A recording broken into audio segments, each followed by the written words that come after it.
الحمد لله رب العالمين وحمد الشاكرين وأفضل الصلاة وأكمل السلام على سيد الأنبياء والمرسلين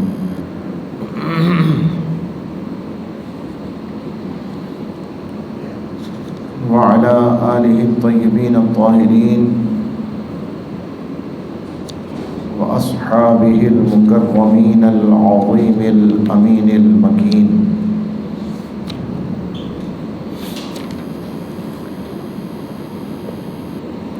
أما بعد، أعوذ بالله من الشيطان الرجيم. بسم الله الرحمن الرحيم. يريدون ليطفئوا نور الله بأفواههم والله متم نوره ولو كره الكافرون. هو الذي أرسل رسوله بالهدى ودين الحق ليظهره على الدين كله ولو كره المشركون.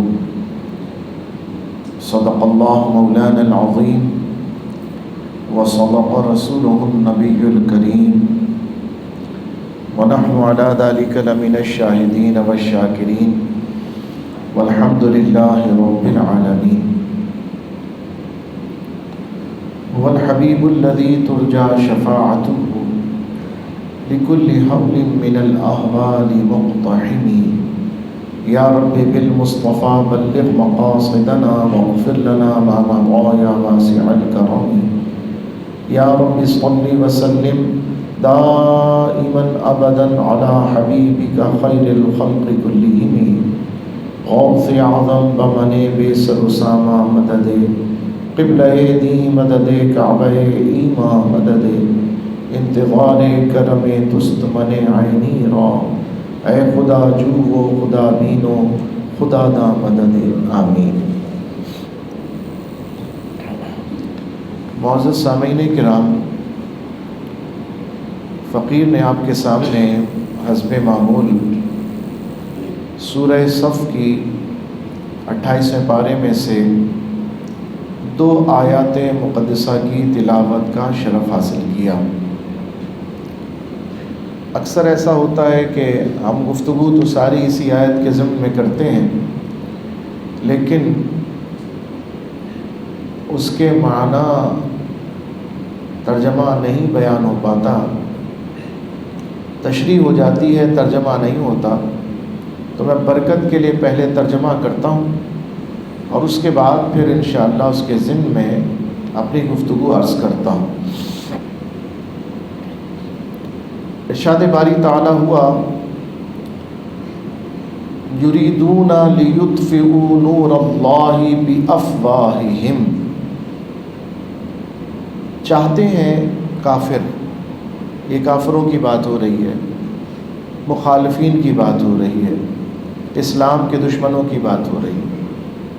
اللہ تعالیٰ فرما رہا ہے کہ اسلام کے دشمن یہ چاہتے ہیں کہ اللہ کے نور کو اپنے پھونکوں سے بجھا دیں، اپنے منہ سے بجھا دیں. گویا اللہ تبارک و تعالی کافروں کے عزائم سے مومنوں کو آگاہ فرما رہا ہے کہ کافروں کی یہ خواہش ہے اور وہ چاہتے ہیں، ان کا ارادہ ہے.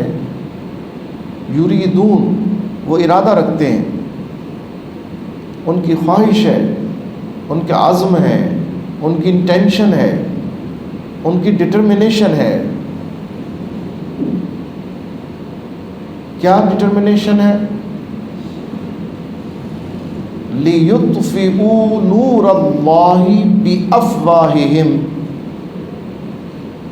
یہ فم کہتے ہیں منہ کو، عربی میں فم منہ کو کہا جاتا ہے. اللہ فرما رہا ہے یہ افواہ نہیں ہے، یہ فم ہے، ان کے منہ. افواہہم، ان کے منہ، جمع ہے لوگوں کے لیے، ان سب کے لیے. یعنی جتنے کافر ہیں، دین کے جتنے مخالف ہیں، یہ چاہتے ہیں کہ اللہ کے نور کو اپنے منہ سے بجھا دیں. جو چراغ روشن ہے، جو شمع جل رہی ہے، اس کو یہ اپنی پھونکوں سے، اپنے منہ سے بجھا دیں. یہ ایک تشبیہ ہے، یہ ایک استعارہ ہے. یعنی کہنا یہ ہے کہ کافروں کو اللہ کا نور چمکتا ہوا گوارا ہی نہیں ہے، تو وہ یہ چاہتے ہیں کہ اس نور کو کسی نہ کسی طرح وہ بجھا دیں. لیکن چونکہ وہ نور کس کا ہے؟ کس کا نور ہے؟ اللہ کا. اللہ فرما رہا ہے نا، یہ کافر یہ چاہتے ہیں کہ اللہ کے نور کو بجھا دیں اپنے منہ سے، لیکن نور کس کا ہے؟ اللہ کا نور ہے. اب یہاں نور کیا ہے، یہ بھی سوال ہے. اللہ کا نور کیا ہے؟ اب اگلی آیت اس کی تھوڑی وضاحت کر دے گی تو خود سمجھ میں آ جائے گا. یہ کافر چاہتے ہیں کہ اللہ کے نور کو اپنے منہ سے بجھا دیں. واللہ متم نورہ، اور اللہ اپنے نور کی حفاظت فرمائے گا.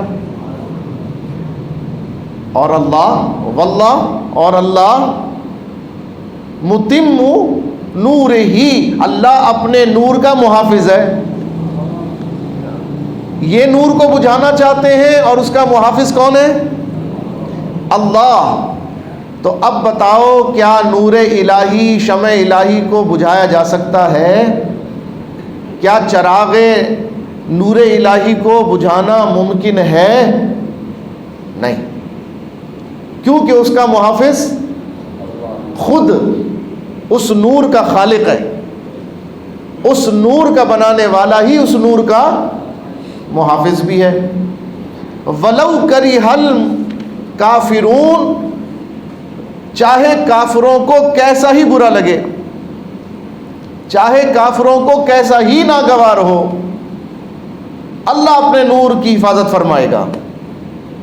اب نور کیا ہے؟ سنو، هُوَ الَّذِي أَرْسَلَ رَسُولَهُ بِالْهُدَى وَدِينِ الْحَقِّ، وہی ہے جس نے اپنے رسول کو بھیجا دین حق اور ہدایت کے ساتھ. اب سمجھ میں آ رہا ہے نور کیا ہے؟ دونوں چیزیں نور ہیں یہاں پر. ایک ذات مصطفیٰ صلی اللہ علیہ وسلم، اور ایک سرکار علیہ السلام کے ذریعے آنے والا دین، سرکار علیہ السلام کے ذریعے ملنے والا دین اسلام. کافر یہ چاہتے ہیں کہ سرکار علیہ السلام کو بھی نقصان پہنچائیں، تو سرکار کو نقصان پہنچے گا تو اسلام نہیں پھیلے گا، اسلام کو نقصان پہنچے گا.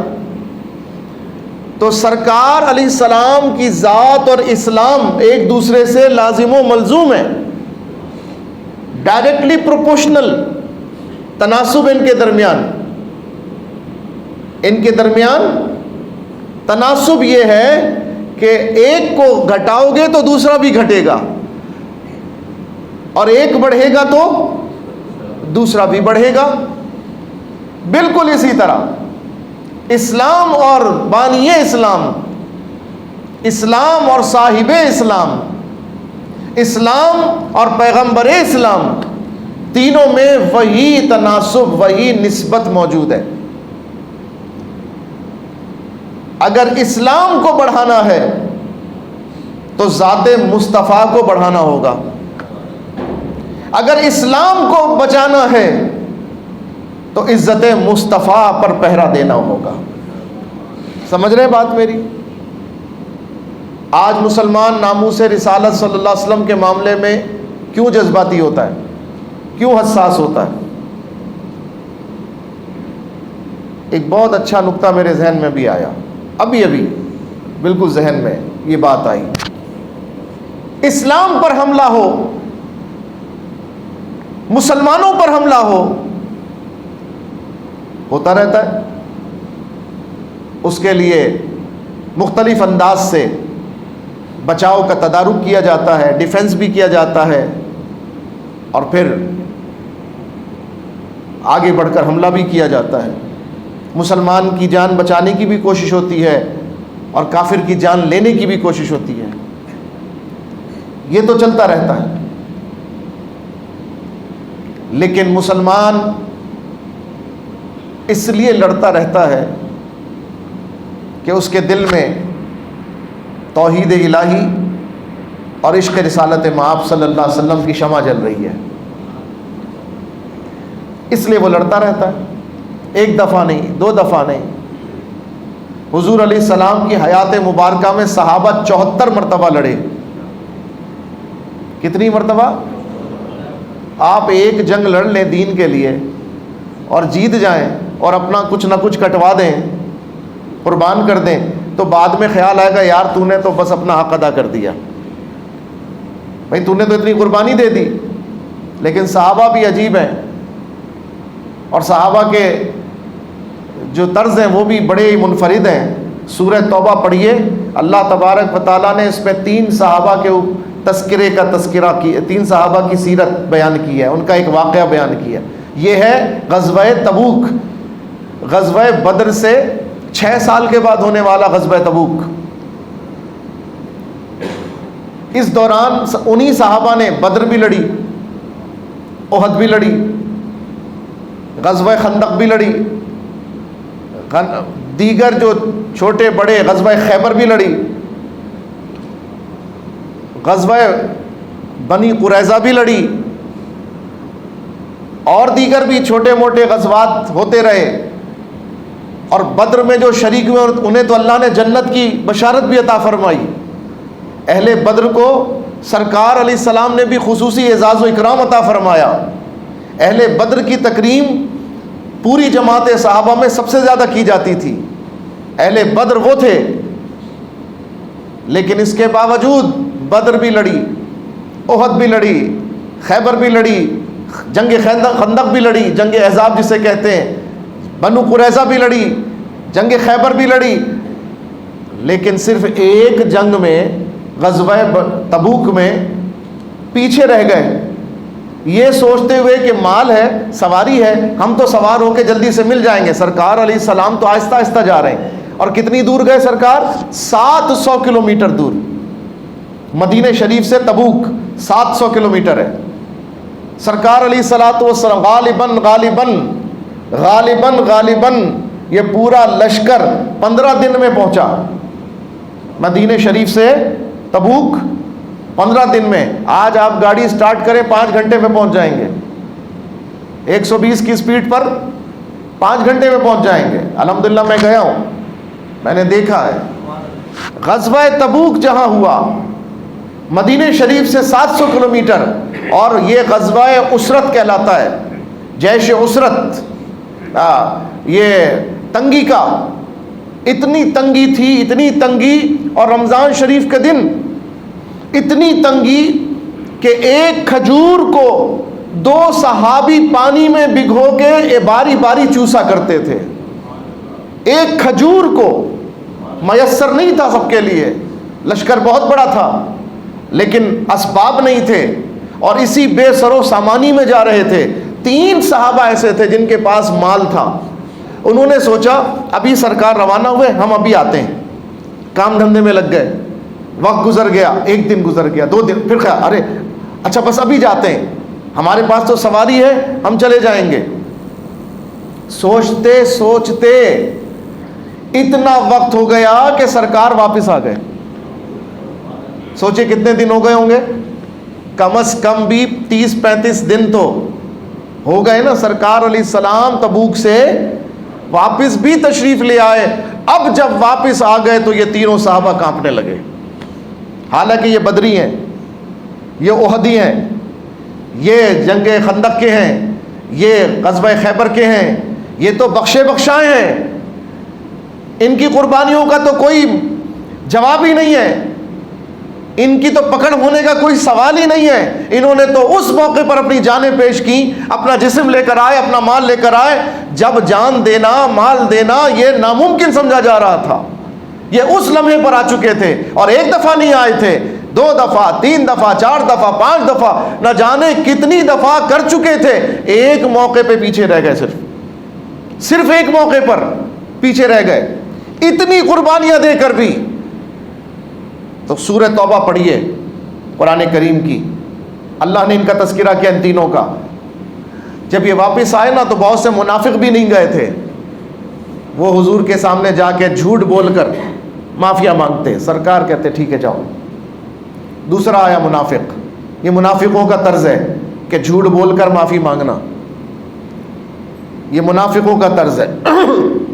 سرکار علیہ الصلاۃ والسلام کو ان کی منافقت کا علم تھا, لیکن چونکہ ان سے دین کو فائدہ نہیں, ان سے بیزاری تھی, اور ابھی تک اللہ کا یہ حکم نہیں آیا تھا کہ منافقوں سے سر عام اعلان برت کر دو, ابھی تک یہ حکم نہیں نازل ہوا تھا, اس لیے سرکار نے پردہ پوشی رکھی ہوئی تھی.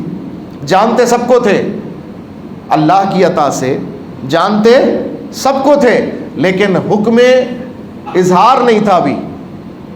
تو وہ منافق آتے جھوٹ بولتے, سرکار کو پتہ ہے جھوٹ بول رہا ہے. ارے بھائی آپ کو نہیں پتا, آپ کے سامنے بچہ آ کے بتائے کہ میں اتنی دیر سے کہاں تھا, آپ اندازہ نہیں لگا لیتے سچ بول رہا ہے کہ جھوٹ بول رہا ہے؟ مجھ جیسا بے وقوف احمق کہہ لو, نالائق کہہ لو, ناکارہ کہہ لو, وہ بھی اتنی تمیز تو رکھتا ہے نا کہ کون مسکرا رہا ہے تو اس نے کیا سوچا ہوگا. میری بات اس جملے پہ مسکرانا, اس کا مسکرانا یہاں تو نہیں بنتا, یہ جو مسکرا اس کا مطلب یہ ہوگا. اتنا اندازہ تو سب کر لیتے ہیں, اتنی عقل تو اللہ نے سب کو دی ہے یار. جب ہم جیسے ناکارہ نکمے اتنا جان لیتے ہیں کہ سچ بول رہے ہیں, بیوی کا جھوٹ پکڑا جاتا ہے کہ نہیں, بچے کا جھوٹ پکڑا جاتا ہے, استاد شاگرد کا جھوٹ پکڑ لیتا ہے, پیٹ میں درد ہے چھٹی چاہیے, مالک کو بھی پتا ہوتا ہے کہ نوکر کیوں نہیں آیا آج, اور جو بول رہا ہے نا کہ میری نانی کا انتقال ہو گیا, کتنی دفعہ نانی وہ یاد دلاتا ہے یار یہ 5ویں نانی کا تم نے انتقال کروایا, جھوٹ بھی پکڑا جاتا ہے نا بہت دفعہ. تو جب ہم جیسے پکڑ لیتے ہیں جھوٹ, بتاؤ کیا اللہ کے نبی کو جھوٹ نہیں پتا ہوگا لوگوں کا, لوگوں کی منافقت نہیں پتا ہوگی؟ لیکن کیا بات ہے, کیوں وہ بتاتے نہیں تھے تو جھوٹا ہے, جھوٹ بول رہا ہے, غلط بات کر رہا ہے؟ انہیں معلوم سب تھا, مگر وہ پردہ پوشی فرماتے تھے. وہ رحمت للعالمین. اور ابھی اللہ کی طرف سے جھوٹوں کے جھوٹ کے بیان کا, ابھی اعلانیہ بیان کا حکم نہیں آیا تھا. ہاں وقت آیا بعد میں, وقت آیا بعد میں. سورہ منافقون موجود ہے قرآن کے اندر. اللہ تبارک و تعالیٰ نے اپنے محبوب کو اب حکم دے دیا, محبوب یہ جو مسجد میں تمہارے سامنے مومنوں کے ساتھ مل کر مومن بن کر بیٹھے ہوئے ہیں, مومنوں کے ساتھ مومن بن کر بیٹھے ہوئے ہیں, کلمہ بھی پڑھتے ہیں, نماز بھی پڑھتے ہیں, سب کچھ کرتے ہیں, مگر بعد میں جا کے ٹیڑھی میڑھی باتیں بھی کرتے ہیں, ایمان لانے کا اظہار بھی کرتے ہیں, اور کافروں سے بھی ہمدردی رکھتے ہیں, اور مشرکوں سے بھی پینگے بڑھاتے ہیں. سرکار علیہ السلام کو اللہ نے حکم دیا, محبوب آج تم سب کا نام لے کے اپنی مسجد سے نکال دو, تاکہ پتہ چل جائے کون مومن ہے کون منافق ہے. سرکار علیہ السلام نے ایک ایک منافق کا نام لے کے, اے فلاں ابن فلاں نکل ہماری مسجد سے, یہ مومنوں کی مسجد ہے, منافقوں کا نہیں, تو منافق ہے. حضور نے نام لے کے نکال دیا. بعد میں ایسا نہیں ہے, لیکن کیوں نہیں اس وقت کہا؟ اس کی صرف ایک ہی وجہ ہے کہ ایک رب کا حکم نہیں آیا, اور سرکار نے ابھی پردہ پوشی فرمائی ہے. کیونکہ سرکار نے ظاہر پر حکم دیا. جس نے آ کے کہا حضور مجھ سے میں یہ تھا, میں اس وجہ سے نہیں آ سکا, حضور نے جرا نہیں فرمائی, کہا ٹھیک ہے جاؤ. اب یہ تینوں صحابی آئے, وہ جو پیچھے رہ گئے تھے. لوگوں نے باہر نکل کے, منافقوں نے کہا ارے یار ہم نے تو یہ کہہ دیا, معافی مل گئی, ہم نے تو یہ کہہ دیا, ہمیں سرکار نے کچھ نہیں کہا, تم بھی کچھ کہہ دینا. لیکن یہ مومن تھے, منافق نہیں تھے, یہ مومن تھے. اور مومن کا کام جھوٹ بولنا نہیں ہوتا, چاہے کتنی بڑی بات ہو. مومن جھوٹ بول کر اپنی جان نہیں بچائے. اور جھوٹ کس کے سامنے؟ انہیں پتا تھا, یہ جانتے ہیں. ہم جن کے سامنے کہنے جا رہے ہیں, او بھائی میدان محشر میں کھڑے ہو کے رب کے سامنے بہانا چلے گا. اسی رب نے تو ان کو سب کچھ بتایا ہے, وہی رب تو ان کو بتاتا ہے, وہی رب تو ان کو وحی کرتا ہے. ہمارے پاس علم کا ذریعہ دنیا ہے, حواس ہیں, آلات ہیں, ذریعہ ہے. یہ ذریعے, حواس, یہ آلات, ان سے ہمیں پتہ چلتا ہے. اور اللہ کا نبی ان کا محتاج نہیں ہوتا, اللہ اسے وحی کے ذریعے علم عطا فرماتا ہے. تو جس کا علم وحی کے ذریعے, آلات کا علم جھوٹا ہو سکتا ہے, وحی کا علم جھوٹا نہیں ہو سکتا, غلط نہیں ہو سکتا. اللہ کے نبی کو وحی سے سب کچھ پتا. اب حضور علیہ السلام کے سامنے تینوں آ رہے ہیں, لوگوں کی باتیں بھی ہیں, شیطان بھی بہکا رہا ہے. بہانہ کر دو, کہہ دو بیمار ہو گیا تھا, بچہ بیمار ہو گیا تھا, بیوی کو مسئلہ ہو گیا تھا, فلاں کا یہ ہو گیا تھا, فلاں یہ بات. یہ سارے باتیں یاد رکھو, اس زمانے میں ہم کرتے ہیں کہ نہیں کرتے؟ اس زمانے میں یہ کن کی علامت تھی جی؟ بولیے. منافقوں کی. اور مومنوں کی علامت کیا ہے؟ سنیے. غلطی ہو گئی نا, پیچھے رہ گئے, حالانکہ چاہتے نہیں تھے دل سے. اچھا ایسا بھی نہیں کہ قصدن کی ہو, بدنیتی نہیں تھی, ارادہ تھا جائیں گے, بس دنیا کے کام میں ایسے پھنسے, حساب کتاب میں, مال کے, کاروبار کے, تجارت کے, دنیا کے, کہ ابھی جا رہے, بس اس سے فارغ ہوتا ہے نا کبھی نماز جماعت کھڑی, بس یہ میں کر لوں جاتا ہوں, میں اتنے میں جماعت نکل جاتی ہے, کرتے کرتے نکل جاتی ہے. بس اسی طرح بدنیتی نہیں تھی, سچے تھے, پیچھے رہ گئے.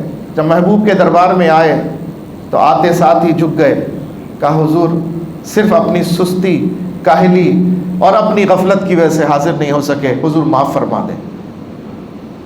سچ بول دیا, سچ بول دیا.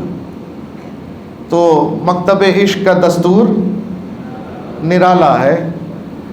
اب ادھر تو سچوں کی آزمائش ہوتی ہے جناب, سچوں کو تو پھر اور آزمایا جاتا ہے. ہائے ہائے, چاہا بھی جاتا نا, چاہت بھائی معاف کر دیتے چلے جاتے. تو وہ جو سچے تھے ان کے ساتھ صحبت کا وقت کم ہوتا نا, لیکن مالکوں کی شان دیکھو, نبھانے کا انداز دیکھو. سرکار علیہ السلام کے ان غلاموں کی آزمائش ہو گئی. حضور علیہ السلام نے فرمایا تمہاری معافی قبول نہیں ہے, تمہاری معافی اس وقت تک قبول نہیں ہے جب تک اللہ تمہاری معافی کے قبول ہونے کا اعلان نہیں فرماتا. اللہ اکبر. آج سے تم تینوں سے کٹ آف, معاشرتی بائیکاٹ, معاشرتی بائیکاٹ. چلے گئے تینوں, زار و قطار رونے لگے. محبوب ناراض ہو گئے. اور جس کا محبوب روٹ جائے دعا منگیا کرو سنگیو, کتے مرشد نہ رس جاوے, جنا دے پیر رس جاون وہ جیوندے بھی مرے رہتے. ہائے ہائے, محبوب ناراض ہو گئے, منہ پھیر لیا.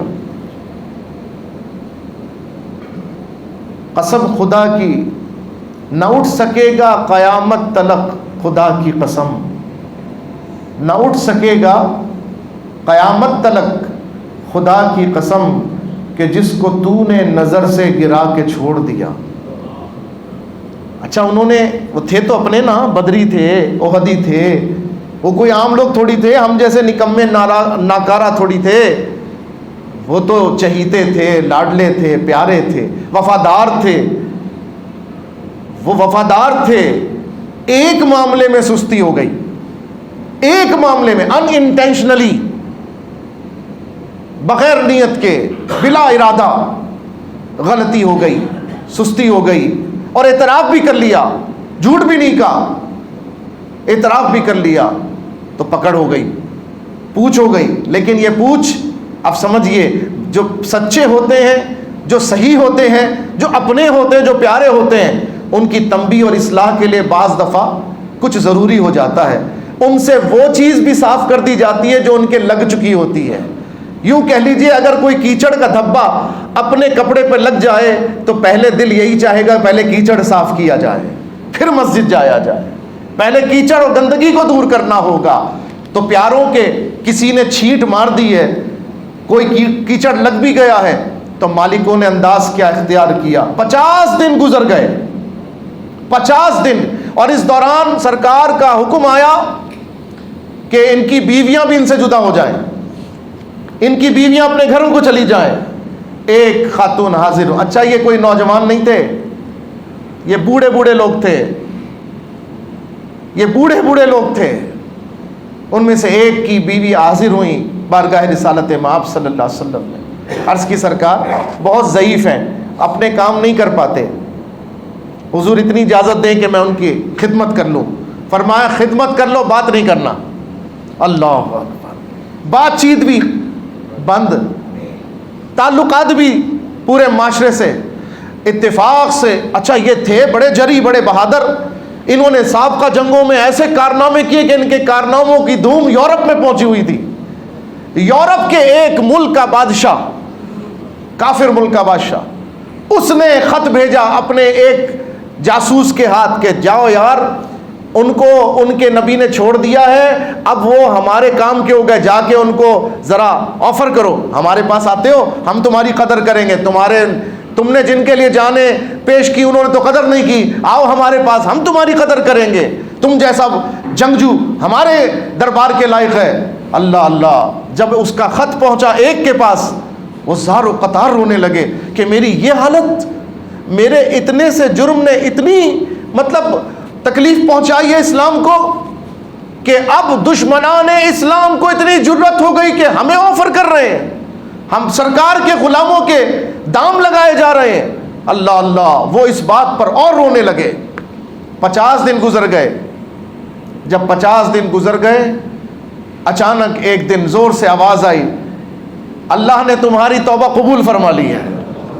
ہائے ہائے. یہ الٹے پاؤں دوڑتے ہوئے سرکار کی بارگاہ میں مسجد نبوی شریفہ سے، اب دیکھا تو سرکار کا چہرہ مسکرا رہا ہے، سرکار کے چہرے پر خوشی کے آثار. یہ پڑھو سورہ توبہ، قرآن میں پورا تذکرہ ان کا موجود ہے.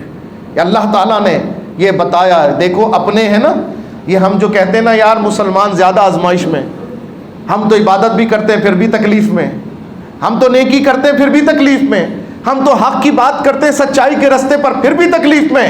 تو یاد رکھنا مالک اپنوں کو درجات بڑھانے کے لیے آزمائش کے راستے پہ چلاتا ہے، آزمائش کے راستے پر. اور درجات ہمیشہ آزمائش کے راستے سے ملتے ہیں.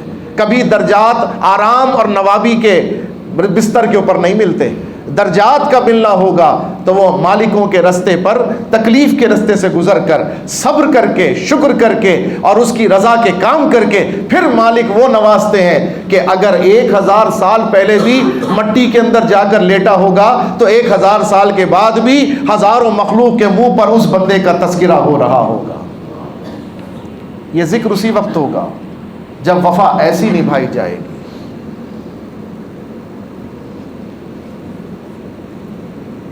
وقت مجھے اجازت ہی نہیں دیتا، میں بات شروع کرتا ہوں وقت ختم ہو جاتا ہے.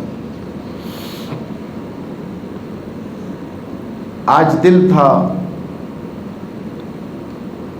کہ میں اپنے دور کے اس دور کے امام مجدد وقت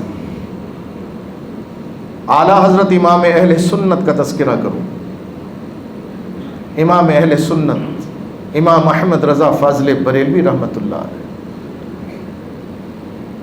یہ وہی سب شخصیت ہیں. 104 سال ہو گئے ان کے انتقال کو. 100. اور میں اب ایک ہی بات کہہ کر بات ختم کرتا ہوں. 104 سال ہو گئے اعلیٰ حضرت کے وصال کو. بڑی ذمہ داری سے جملے ادا کر رہا ہوں جو ابھی کرنے والا ہوں. امام اہل سنت نے علماء کی تحقیق کے مطابق اندازاً 1000 کتب تحریر فرمائی ہیں. 1000 کتب. صرف فتاوی رضویہ شریف جو ان کا ہے، جو فتاوی رضویہ ہے جس میں انہوں نے فتاوی ارشاد فرمائے ہیں، 7000 کے قریب فتاوی ہیں اس کے اندر. کتنے؟ 7000. یہ تو وہ ہیں جو جمع ہو گئے، لکھ لیے گئے، بچ گئے، جو پریزرو کر لیے گئے، جو محفوظ کر لیے گئے. یہ تو وہ ہیں. کتنے نہیں کیے جا سکے ان کا اندازہ نہیں ہے. یہ اعلیٰ حضرت نے جس فارم میں فتویٰ تحریر کیا، اس فارم میں اس فتوے کے 12 جلدیں تھیں. کتنی جلدیں؟ 12 جلدیں تھیں. لیکن اس فارم میں کیا تھا؟ عربی کی عبارت تھی، حوالہ تھا لیکن عربی کی عبارت، ترجمہ نہیں تھا. فارسی کی عبارت تھی، فارسی کتاب کا حوالہ، ترجمہ نہیں تھا. اس دور میں آج سے 25-30 سال پہلے علماء نے عوام کی سہولت کے لیے اس کی تخریج کا کام شروع کیا، یعنی ترجمہ. حوالہ مکمل اعلیٰ حضرت نے اگر لکھا رواہ فی البخاری، بخاری نے روایت کیا، تو آج کے علماء نے اس پہ محنت کر کے بتایا بخاری کی کس جلد میں، کس باب میں، کس فصل، کس عنوان کے تحت یہ حدیث بیان کی گئی ہے۔ اس کو کہتے ہیں تخریج، اور جو عربی فارسی عبارات تھیں ان کا ترجمہ کیا، اس کو کہتے ہیں ترجمہ۔ تو اس کا ترجمہ اور تخریج جب کیا گیا، 12 جلدیں تھیں، بڑے سائز، اس سائز سے بھی بڑا سائز تھا، 12 جلدیں، ہر جلد میں کم از کم 800 700 900 صفحات تھے۔ ان جلدوں کو آج میرے پاس لائبریری میں موجود ہے، کسی کو دیکھنا ہو میں دکھا سکتا ہوں۔ ان جلدوں کو جب ترجمہ تخریج کر کے چھاپا گیا تو آج وہ 33 جلدیں بن چکی ہیں۔ کتنی؟ یہ امام اہل سنت کی ایک کتاب ہے، یہ امام اہل سنت کی ایک کتاب ہے۔ اس ایک کتاب میں اعلیٰ حضرت نے 206 رسائل بھی عطا فرمائے، صرف اسی ایک کتاب میں۔ بعض دفعہ فتویٰ دیا جاتا ہے، ایک صفحے پہ مل جاتا ہے جواب، لیکن امام اہل سنت کے فتویٰ دینے کا معاملہ ہی کچھ اور تھا۔ آپ جس معاملے میں تحقیق کے دریا بہاتے، سبحان اللہ، وہ فتویٰ ہی نہیں ہوتا، صرف جواب ہی نہیں ہوتا، بلکہ وہ اس موضوع کی ایک لاجواب کتاب بن جایا کرتی تھی۔ صرف اس فتاوی کے اندر 206 رسائل ہیں جو امام اہل سنت نے فتووں کے جواب کی صورت میں تحریر فرمائے۔ ایک ایک رسائل، ایک ایک جو رسالہ ہے اس میں درجنوں احادیث، یعنی میں مثال دیتا ہوں، ان کے علم اور فضل کی بات بتا رہا ہوں، کیا شان ہے ان کی۔ شان سمجھنے کے لیے تو اگلی صدی چاہیے۔ امام اہل سنت نے سب سے پہلے فتویٰ دیا مرزا غلام احمد قادیانی کے کفر کے اوپر، سب سے پہلا فتویٰ، مفصل فتویٰ۔ اس فتوے کا نام، وہ رسالہ بن گیا۔ اب فتویٰ اتنا طویل تھا کہ اسے کتاب کی صورت دی گئی۔ کتاب کا نام ہے جزاء اللہ عدوہ، جزاء اللہ عدوہ بإبائہ ختم النبوہ، یہ پورا کتاب کا نام ہے۔ اور اس کتاب میں امام اہل سنت نے جب فتوے کا جواب دینا شروع کیا تو فرماتے ہیں 120 احادیث نقل فرمائی ہیں، صرف حضور علیہ السلام کی ختم نبوت کی دلیل کے طور پر، اور ان کی ختم نبوت کے منکر کے کافر و زندیق ہونے کے اوپر 120 احادیث سے اس رسالے کو مزین فرمایا۔ اور اسی میں لکھتے لکھتے ایک جگہ فرماتے ہیں لوگ چہل حدیث لکھتے ہیں یاد کرنے کے لیے۔ سرکار علیہ السلام کی ایک روایت ہے کہ اگر کوئی میری 40 حدیثیں یاد کر لے اور ان کو پڑھتا رہے تو انشاءاللہ میں قیامت میں اس کا شفیع ہوں گا، وہ میرے ساتھ ہوگا انشاءاللہ تعالی۔ سبحان اللہ۔ حضرت اعلیٰ حضرت رحمت اللہ علیہ اسی رسالے میں اور بھی کئی مقام پہ آپ نے لکھا، مگر اس رسالے کو لکھتے ہوئے بھی آپ نے ایک جگہ لکھا چلو ختم نبوت کے عظیم الشان مضمون پر الحمدللہ فقیر احمد رضا 40 حدیثیں بھی لکھ دیتا ہے۔ سبحان اللہ، یہ ان کے علم کی شان تھی، یہ ان کے علم کا مقام تھا۔ تو میں بتا رہا ہوں صرف 1-2 جملے جس سے آپ ان کے مقام کا اندازہ لگائیں۔ انہوں نے 1000 کتب لکھی، 150 علوم کے اوپر ان کی کتابیں موجود ہیں، 150 علوم پر۔ دیکھو انہیں 150 علم پر عبور تھا، یہ جملہ کہنا آسان ہے، ثابت کیسے ہو؟ ثابت اس طرح کہ انہیں ان کی کتابیں ان علوم کے اوپر موجود ہیں، یعنی میتھمیٹکس پر ان کی کتاب موجود ہے، سائنس پر ان کی کتاب موجود ہے، فلکیات پر ان کی کتاب موجود ہے، نجوم پر ان کی کتاب موجود ہے، تکسیر پر ان کی کتاب موجود ہے، اور حید کے اوپر ان کی کتاب موجود ہے، ٹریگنومیٹری کے اوپر ان کی کتاب موجود ہے، جیومیٹری کے اوپر ان کی کتاب موجود ہے، اصول ارشمیدس اضافت کثافت کے اوپر ان کی کتاب موجود ہے، لائٹ کا جو سفر ہے، refraction of light, reflection of light, دونوں پر ان کی کتابیں موجود ہیں۔ سبحان اللہ۔ ہم نے صرف دعویٰ نہیں کیا، ہم نے کہا امام اہل سنت کو اللہ نے 150 علوم پر عبور عطا فرمایا، یہ دعویٰ ان کی کتابوں سے ثابت ہو گیا ہے۔ انہوں نے 150 علوم پر کتابیں تحریر فرمائی، 150۔ میرے پاس پوری لسٹ موجود ہے ان کتابوں کی بھی اور ان علوم کی بھی، جس کو پڑھنا ہو میں دکھا سکتا ہوں۔ 150 علوم، 1000 کتابیں، یہ تو امام اہل سنت نے لکھا۔ آپ حیران ہوں گے ان کے وصال کو ابھی میں نے بتایا کتنے سال ہو گئے؟ 104 سال ہجری اعتبار سے، عیسوی اعتبار سے 101 سال ہوئے ہیں۔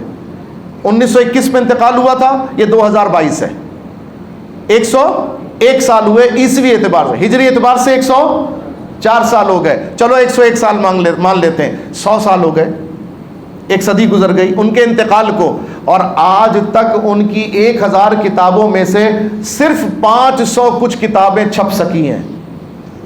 کتنی؟ 500 کتابیں چھپ سکی، کتنی باقی ہیں؟ ایک صدی میں کتنی چھپی، کتنی سمجھ میں آئی، اور کتنا اس میں پتہ چلا کہ 150 علوم، اور بقیہ جو 500 بھی باقی ہیں، لگتا ہے یہ پوری صدی چاہیے ان کو سمجھنے کے لیے۔ ایک شخص کے کام کو، ایک شخص کے کام کو، یہ غلامان مصطفیٰ صلی اللہ علیہ وسلم کی شان ہے۔ بتاؤ ان کے آقا کی کیا شان ہوگی، ان کے علم کا کیا عالم ہوگا۔ ایک شخص کے جو اس صدی کا یعنی 100 سال پہلے کا انسان تھا، کوئی 120 سال کا عالم کوئی انسان بیٹھا ہو ان سے وابستہ تو وہ بتا سکتا ہاں بھائی میں نے انہیں دیکھا۔ ایک بزرگ ہیں کراچی میں، ایک بزرگ ہیں، انہوں نے دیکھا ان کو، ان کی 132 سال عمر ہے، 132 سال عمر ہے، انہوں نے ان کو دیکھا ہے، بلکہ کہا میں نے صرف دیکھا ہی نہیں، میں 14 سال کا تھا جس وقت وہ واقعہ پیش آیا کہ امام اہل سنت اپنے قصبے سے بریلی کے کسی دوسرے محلے میں دعوت میں جا رہے تھے، تو پہلے یا تو امیر لوگ گاڑیوں میں سفر کرتے تھے، بہت مخصوص گاڑیاں، بہت امیر کبیر لوگ مخصوص گاڑیاں، محدود گاڑیاں، یا پھر گھوڑا گاڑی، یا پھر پالکی کے اوپر، تو 4 مزدوروں والی پالکی آئی، امام اہل سنت اس میں بیٹھے اور تشریف لے جا رہے تھے، کچھ ہی دور چلے کہ اچانک امام اہل سنت نے پالکی روک دی اور اتروایا اپنے آپ کو، کہا نیچے رکھو، باہر آئے اور 4 کہاروں کو بلایا، مزدوروں کو جنہوں نے پالکی اٹھائی ہوئی تھی بلایا اور فرمایا میں تمہیں سرکار کی قسم دے کے کہتا ہوں، جن کی اولاد ہو نا میں انہی کی قسم دیتا ہوں، یہ بتاؤ تم میں سے آل رسول کون ہے؟ ایک مزدور آگے بڑھا جھجکتا شرماتا، اس نے کہا مزدور سے مزدوری پوچھی جاتی ہے، نسب نہیں پوچھا جاتا، مزدور سے مزدوری پوچھیے بھائی، ہاں آپ کو پینٹر چاہیے ہو، ٹنکی کی روڈ پہ بیٹھے رہتے ہیں، آپ جا کے پوچھیں گے تم میں سے سید کون ہے، سید پینٹر کون ہے؟ کوئی پوچھے گا؟ شیخ کون ہے، صدیقی کون ہے؟ نہیں جی، تم میں سے پینٹر کون ہے یہ پوچھے گا نا، وہ بولے میں، آپ بولیں گے بھائی کتنے کرو گے، لو بھائی طے ہوا، کام کرا لیا۔ لیکن امام اہل سنت کی شان دیکھیں، مزدوروں نے کندھے پہ اٹھایا ہوا ہے، آپ نے پالکی رکوائی، مزدوروں کو بلا، فرمایا تم میں سے آل رسول کون ہے؟ ایک نے آ کے کہا حضور میں۔ آپ نے فرمایا آپ نے بتایا کیوں نہیں کہ آپ آل رسول ہیں؟ کہا مزدور سے مزدوری پوچھی جاتی ہے، نسب نہیں پوچھا جاتا۔ آپ نے فرمایا بات صحیح ہے، بات صحیح ہے، ٹھیک ہے جی۔ تو آپ نے، امام اہل سنت نے، دنیا نے دیکھا، اور وہ بزرگ جن کے سامنے یہ واقعہ پیش آیا وہ زندہ ہیں، کراچی میں موجود ہیں، اللہ توفیق دے گا تو ہم اپنی مسجد میں بلائیں گے انشاءاللہ ان کو۔ کمر دوہری ہو گئی ہے، 132 سال عمر ہے ان کی، ماشاءاللہ۔ کہتے ہیں میں 14 سال کا تھا، پالکی کے ساتھ ساتھ چل رہا تھا، میں نے دیکھا امام اہل سنت نے اپنا امامہ اتار کے اس کے قدموں میں رکھ دیا۔ امام اہل سنت نے، جس کو سمجھنے کے لیے 100 صدی کم پڑ رہی ہے، جس کو سمجھنے کے لیے 200 صدی چاہیے، اس امام نے اپنا امامہ اتارا، آل رسول کے قدموں میں رکھ دیا، رکھنے کی کوشش کی، وہ بیچارہ گھبرا گیا، کبھی روتا، کبھی شرمندہ ہوتا، کبھی روکتا۔ آپ نے فرمایا میں غلام مصطفیٰ ہوں، دعویٰ کرتا ہوں ساری زندگی، میں حضور سے محبت کا دعویٰ کرتا ہوں، میں نے لکھی ہے نعت، تیری نسل پاک میں ہے بچہ بچہ نور کا، تو ہے عین نور، تیرا سب گھرانہ نور کا، اور میں نے اسی نور زادے کے کندھے پہ سواری کی ہے۔ اب غلام کے لیے لازم ہے کہ جناب آپ پالکی میں بیٹھے، احمد رضا اپنے کندھے پر آپ کو اٹھائے گا۔ وہ غلام تو حیران ہے، کیا مزدور کی اتنی عزت افزائی، اور وہ بھی امام اہل سنت، شیخ طریقت، اپنے وقت کا مجدد، اپنے وقت کا سب سے بڑا عالم دین۔ اللہ اللہ، کہ دنیا نے دیکھا احمد رضا نے جب تک منوا نہ لیا، جب تک اس سے معافی نہ دلوا، اپنے لیے کروا نہ لی، اور پھر معافی جب انہوں نے دے دی، اب بولیں گے یہ تو زبردستی معافی لینے والی بات ہے۔ اور جناب امام احمد رضا نے تلافی بھی کر کے دکھائی ہے، بعض کام معافی سے ٹل جاتے ہیں اور بعض کام میں معافی کے ساتھ تلافی بھی کرنی پڑتی ہے۔ امام اہل سنت نے کہا اب آپ کی تلافی اس کام کی میرے لیے یہ ہے، معافی تو آپ نے دے دی، آپ اندر بیٹھیں اور میں ان کے ساتھ مل کر آپ کو اپنے کاندھے پر اٹھاؤں گا۔ دنیا نے دیکھا کہ 3 تو مزدور تھے اور ایک طرف امام اہل سنت کاندھا اٹھائے ہوئے تھے اس پالکی کا جس میں سید زادہ سوار تھا، جو آل رسول کی 1400 سال کے بعد اتنی عزت کر رہا، 1300 سال کے بعد اتنی عزت کر رہا ہو، بتاؤ وہ خود رسول کی کتنی عزت کرنے والا ہوگا۔ یہ امام اہل سنت کی شان ہے۔ ان کو سمجھنے کے لیے تو ایسے ہی شخص تو سمجھ میں آ نہیں سکتا، ایسے ہی شخص تو سمجھ میں نہیں آ سکتا، اس کو سمجھنے کے لیے عشق بھی چاہیے، دل بھی چاہیے، علم بھی چاہیے۔ 100 سال کے علم اور عشق نے ابھی آدھا سمجھایا ہے ان کے کام کو، 100 سال کے علم اور عشق پھر بعد میں انہیں سمجھائیں گے۔ یہ ہے امام احمد رضا، یہ وہی ہے جنہوں نے ایک مصرع ایسا کہہ دیا جو آج ہمارے ایمان کو تازہ کرتا ہے، انہیں جانا، یہ انہی کا مصرع ہے، انہیں جانا بس جی۔ انہوں نے ہمیں ساری زندگی کی محنتوں کا نچوڑ اس جملے میں بتا دیا، دیکھو بچو گے وہی جو سرکار سے محبت کریں گے، وفا کریں گے اور انہی کی خاطر اس دنیا سے چلے جائیں گے، وہی کامیاب ہوں۔ انہیں جانا، انہیں مانا، نہ رکھا غیر سے کام، للہ الحمد میں دنیا سے مسلمان گیا۔ آپ فرماتے جس نے اس طرح سے زندگی گزاری وہی دنیا سے مسلمان جائے گا، ورنہ یہودی ہو کے مرے، کافر ہو کے مرے، کچھ نہیں پتا۔ جنہوں نے سرکار کا در چھوڑ دیا، پھر وہ اس کے لیے بھی فرمایا نا، جو تیرے در سے یار پھرتے ہیں در بدر یوں ہی خوار پھرتے ہیں، اس گلی کا گدا ہوں میں جس میں، اور جو گدا بن جائے کہتے ہیں اس کی شان یہ، اس گلی کا گدا ہوں میں جس میں مانگتے تاجدار پھرتے ہیں۔ اللہ تعالی ہمیں امام اہل سنت کی برکتوں سے مالا مال فرمائے۔ معافی چاہتا ہوں، وقت کہتے کہتے بڑھ جاتا ہے، کیا کروں کہ ابھی تو ان کی سیرت کی کتاب کا ایک ورق بھی میں پڑھ کے نہ سنا سکا جو ان کی سیرت کے ابواب ہیں۔ اللہ تعالی ہمیں ان کی محبت سے ایک نوری کرن عطا فرمائے، ہمارے دلوں میں بھی عشق مصطفیٰ راسخ فرمائے۔ تاجدار ختم نبوت، انہیں جانا، انہیں جانا، انہیں جانا، نہ رکھا غیر سے کام، للہ الحمد میں دنیا سے مسلمان گیا۔ لبیک لبیک لبیک یا رسول اللہ، لبیک لبیک لبیک یا رسول اللہ، لبیک لبیک لبیک یا رسول اللہ صلی اللہ علیہ وسلم۔ رہے گا یوں ہی ان کا چرچا، رہے گا پڑے خاک ہو جائیں جل جانے والے۔ وآخر دعوانا الحمد للہ رب العالمین۔